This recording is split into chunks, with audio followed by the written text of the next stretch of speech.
മഹാരാഷ്ട്രയിലെ സീറ്റ് വിഭജനവുമായി ബന്ധപ്പെട്ടുള്ള വാർത്തകൾ എന്നൊരു പ്രധാന വാർത്തകൾ ഇടം പിടിക്കുന്ന ദിവസമാണെന്ന് തോന്നുന്നു.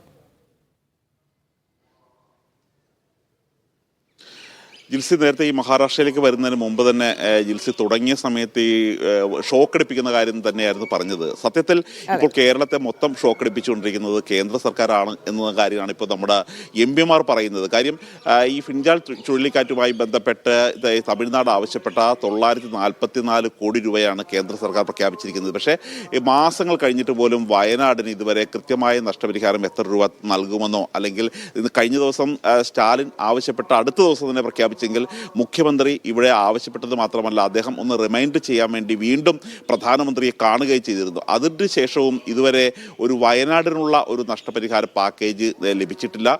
കേന്ദ്ര സർക്കാർ നിരന്തരം പറയുന്നത് കേന്ദ്രം നൽകിയ ഫണ്ട് അവിടെ ഉണ്ട്. പക്ഷേ ഈ ഫണ്ട് തന്നെ ഒരു ഭാവിയിലെ ദുരന്തം മുൻകൂട്ടി കണ്ടുള്ള ഒരു മിറ്റിഗേഷൻ പ്രവർത്തനത്തിലുള്ള ഫണ്ടാണ് കൂടുതലും ഉള്ളത്. അതുകൊണ്ട് അതെടുത്ത് ഇവിടെ ചെലവഴിക്കാൻ പറ്റില്ല. അങ്ങനെ വളരെ ബുദ്ധിമുട്ടേറി തന്നെയാണ് കേരളം ഇപ്പോൾ കേന്ദ്രത്തിൻ്റെ മുന്നിൽ നിൽക്കുന്നത്. ഈ സഹായമില്ലാതെ മുന്നോട്ട് പോകാൻ കഴിയില്ല എന്നുള്ളൊരു കാര്യം തന്നെ പ്രിയങ്ക ഗാന്ധി ഉൾപ്പെടെയുള്ള നിവേദക സംഘം കഴിഞ്ഞ ദിവസം അമിത്ഷായെ കണ്ട് പറഞ്ഞിരുന്നു. അവർ പരിശോധിച്ച് വരികയാണെന്നുള്ള ഒരു സ്ഥിരം പല്ലവി തന്നെയാണ് പറയുന്നത്. ഏതായാലും ഉടൻ തന്നെ ഇക്കാര്യത്തിൽ ഒരു തീരുമാനം ഉണ്ടാകണം എന്ന് തന്നെയാണ് എല്ലാവരുടെയും ആഗ്രഹം.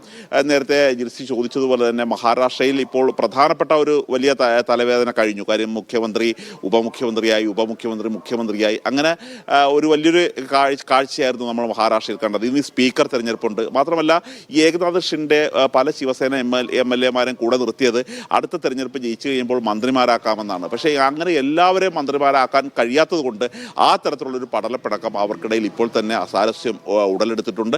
അതെങ്ങനെ ഈ മുന്നണികൾ മാനേജ് ചെയ്ത് പോകാം എന്നുള്ളൊരു കാര്യമാണ് പ്രധാനമായിട്ടും ആലോചിക്കുന്നത്. ഇതുകൂടാതെ കർഷക സമരം ഇപ്പോൾ ഡൽഹിയിലെ അതിർത്തിയിൽ തന്നെ നടക്കുകയാണ്. ഡൽഹി ആന്തോളൻ എന്ന് പേരിട്ടിരിക്കുന്ന ഈ കർഷക സമരം നാളെ 300 ദിവസം തികയാണ്.